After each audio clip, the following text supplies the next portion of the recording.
মানবজাতির কলঙ্ক শেখ হাসিনাকে ক্ষমা করা যাবে না বলেছেন মির্জা ফখরুল ইসলাম আলমগীর। মানবতা বিরোধী অপরাধের মামলায় ট্রাইব্যুনালে আনিস পলক ছাড়াও সাবেক ৯ মন্ত্রী সহ ৩৯ আসামি। গোপালগঞ্জে সহিংসতায় ৬,০০০ জনকে আসামি করে ৪ হত্যা মামলা দায়ের পুলিশের। কারফিউ প্রত্যাহার, ১৪৪ ধারা জারি।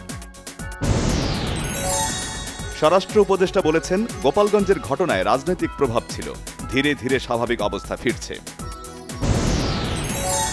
শান্তি শৃঙ্খলা স্থিতিশীলতায় সেনাবাহিনীর ভূমিকার প্রশংসা প্রধান উপদেষ্টা ডক্টর ইউনূসের।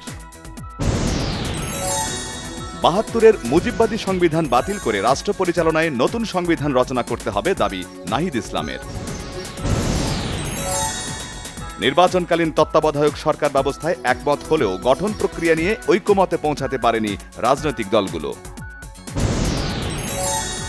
পরিকল্পনা উপদেষ্টা ডক্টর ওয়াহিদ উদ্দিন মাহমুদ বলেছেন, সংস্কার কমিশন সবকিছু ঠিক করতে পারবে এমন ধারণা ভুল।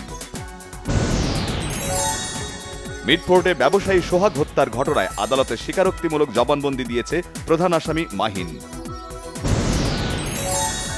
যুক্তরাষ্ট্রের বাড়তি শুল্ক নিয়ে উদ্বিগ্ন হওয়ার কিছু নেই বললেন পরিবেশ, বন ও জলবায়ু পরিবর্তন বিষয়ক উপদেষ্টা সৈয়দা রিজওয়ানা হাসান।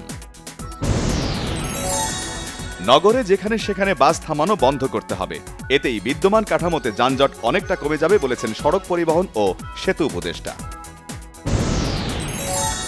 চট্টগ্রামের কোতোয়ালিতে নির্মাণাধীন ভবনের ৯ তলা থেকে পড়ে ৩ নির্মাণ শ্রমিকের মৃত্যুর ঘটনায় হত্যা মামলা।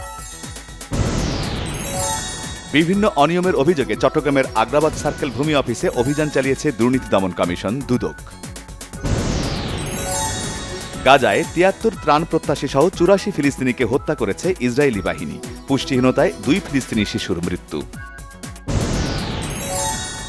যুদ্ধবিরতি ঘোষণার পরও সিরিয়ার সোয়াইদা শহর ও আশপাশে গুলিবর্ষণ ও মর্টার শেলের শব্দ। ভিয়েতনামের হা লং বেতে ঝড়ের কবলে পড়ে পর্যটকবাহী নৌকা উল্টে অন্তত ৩৭ জনের মৃত্যু। মাঠে গড়াল বাংলাদেশ পাকিস্তান টি-20 সিরিজ।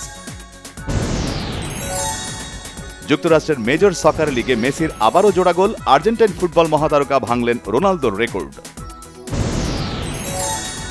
সেপ্টেম্বরে প্রযোজক বনি বাঙ্কোকে বিয়ে করতে যাচ্ছেন মার্কিন সঙ্গীত শিল্পী ও অভিনেত্রী সেলেনা গোমেজ। মুম্বাইয়ের বান্দ্রার এক হাসপাতালে শেষ নিঃশ্বাস ত্যাগ করলেন ভারতীয় সিনেমার ইতিহাসে কালোজয়ী চলচ্চিত্র ডনের রূপকার কিংবদন্তি পরিচালক চন্দ্র বারট।